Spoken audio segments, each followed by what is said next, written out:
Parking है, माल कम और गाड़ियाँ ज़्यादा। पशु तो खूब दौड़ रहा है जी मंडी के अंदर। पशु की कोई भी रोकथाम नहीं है मंडी के अंदर। किसानों के लिए बिजली, पानी और जो भी बेसिक सुविधाएं हैं वो हमने मुहैया करा दी हैं।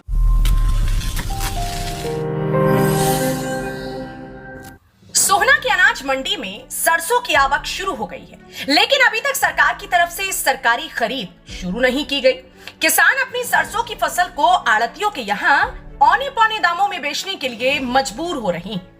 अगर हम बात करें सरकारी खरीद की, तो सरकार के द्वारा सरसों खरीद का 5,650 रुपए का रेट तय किया गया है, लेकिन सरकारी बोली शुरू नहीं होने के कारण स्थानीय व्यापारी किसानों की फसल को 4,000 से लेकर 4,800 रुपए तक खरीद रही हैं। 4500 सरकारी बोली ना, सरकारी ना है।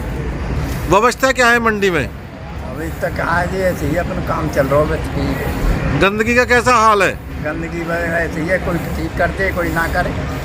आपके बैठने की व्यवस्था, पानी की व्यवस्था कैसी है? ना अभी कुछ ना है व्यवस्था। आपको दिखाई दे रहा ये नजारा कस्बे की अनाज मंडी का है, जहां पर स्थानीय आड़तियों ने फसल खरीद के लाइसेंस की आड़ में जहां टीन शेड डालकर अतिक्रमण कर लिया है, तो किसी ने बर्तन की दुकान खोल ली है, तो किसी ने खल बिनौला का ही गोदाम बना लिया, कोई परचून की दुकान खोलकर बैठा हुआ है। मामला यहीं खत्म नहीं होता। अनाज मंडी के अंदर रेहड़ी पटरी वाले का भी खूब बोलबाला है, जिन्होंने पूरी मंडी के अंदर अपना जाल फैलाया हुआ है। किसानों को अपनी फसल खाली करने के लिए जगह तक नहीं मिलती। मंडी के अंदर जहां एक तरफ आवारा पशुओं का आतंक है, तो वहीं दूसरी तरफ लोगों ने अनाज मंडी की फड़ों को पार्किंग स्थल बना दिया है। मंडी के अंदर सफाई व्यवस्था पूरी तरह से चरमराई हुई है। न किसानों के लिए बैठने का स्थान है और न ही अपने ट्रैक्टर ट्रॉली खड़े करने के लिए कोई सुरक्षित स्थान। अब इसे सोहना के किसानों का दुर्भाग्य कहीं या फिर मार्केट कमेटी के अधिकारियों की लापरवाही कहीं। तो मंडी में तो आवारा पशु बहुत है। आवारा पशु सारे दिन नुकसान करते हैं मंडी। अक्रोचमेंट तो मंडी शहर के बीच में है, जब अक्रोचमेंट तो है ही, 3 शेड हैं, चबूतरे हैं, लोगों ने बनाई लिए। रेहड़ियाँ हैं, टाइमिंग ये हटवा देते हैं, जब फसल हमारी गिरती है तो मार्केट कमेटी। गाड़ियों की तो विकराल पार्किंग है, माल कम और गाड़ियाँ ज़्यादा। पशु तो खूब दौड़ रहा है जी मंडी के अंदर। पशु की कोई भी रोकथाम नहीं है मंडी के अंदर। और पानी की और गंदगी की समस्या तो बनी रहती है और हमेशा ही रहती है। कोई हल मार्केट कमेटी कर भी रही है पर नहीं भी कर रही है, दोनों ही काम हो रहे हैं जी। पर कोई स्वीपर है, सुबह काम ही नहीं करते हैं। कई दिन में जो है गंदगी उठती है। खूब कह लिए जी, कई बार कहते हैं पर कोई सुनाई नहीं होती। फसल आ रही है किसान की, खूब सरसों आ रही है, अब शुरू हो गई है और आगे और आएगी। सरसों तो शुरू हो जाएगी, अभी सरकारी खरीद शुरू हुई नहीं है। तो किस तरीके की सुविधाएं चाहिए मंडी में? मंडी में यही है कि पशु ना रहे और ये जो है रेहड़ी वगैरह सब हट जाएँ। एंक्रोचमेंट को लेके भी ज़्यादा समस्या बहुत ज़्यादा हो रहा है।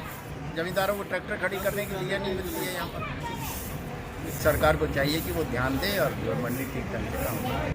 सोहना के अनाज मंडी में पनपती इस समस्याओं के बारे में जब हमने सोहना मार्केट कमेटी के सचिव से बात की, तो उनका कहना था कि अनाज मंडी के अतिक्रमण करने वाले 80 लोगों के लिए नोटिस दे दिए गए हैं। जल्द ही अनाज मंडी को अतिक्रमण मुक्त करा दिया जाएगा।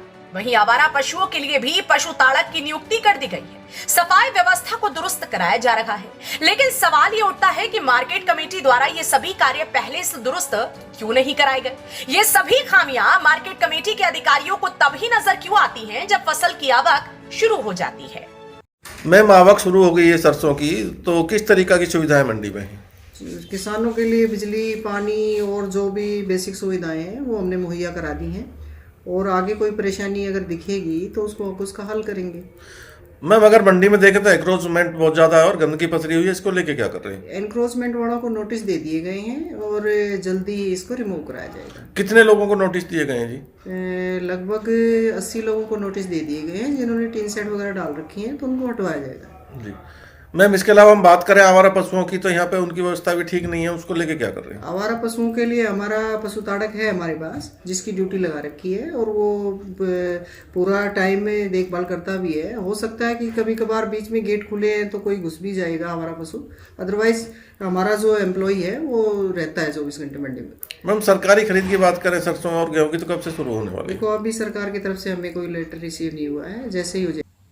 बता दें कि सोहना की अनाज मंडी अतिक्रमण के चलते अपने आप में सिकुड़कर रह गई है, जिसके अंदर उन आड़तियों ने अपने अवैध कब्जे जमाए हुए हैं, जिन्होंने मार्केट कमेटी से किसानों की फसल खरीद का लाइसेंस तो जरूर ले लिया है, लेकिन वो धरातल पर कुछ और ही काम कर रही हैं और कभी टीन शेड डालकर तो कभी चबूतरा बनाकर सरकारी जमीन पर अतिक्रमण करने में जुटे हुए हैं। ऐसा भी नहीं है कि ऐसे अतिक्रमणकारी आड़तियों की जानकारी मार्केट कमेटी को न हो।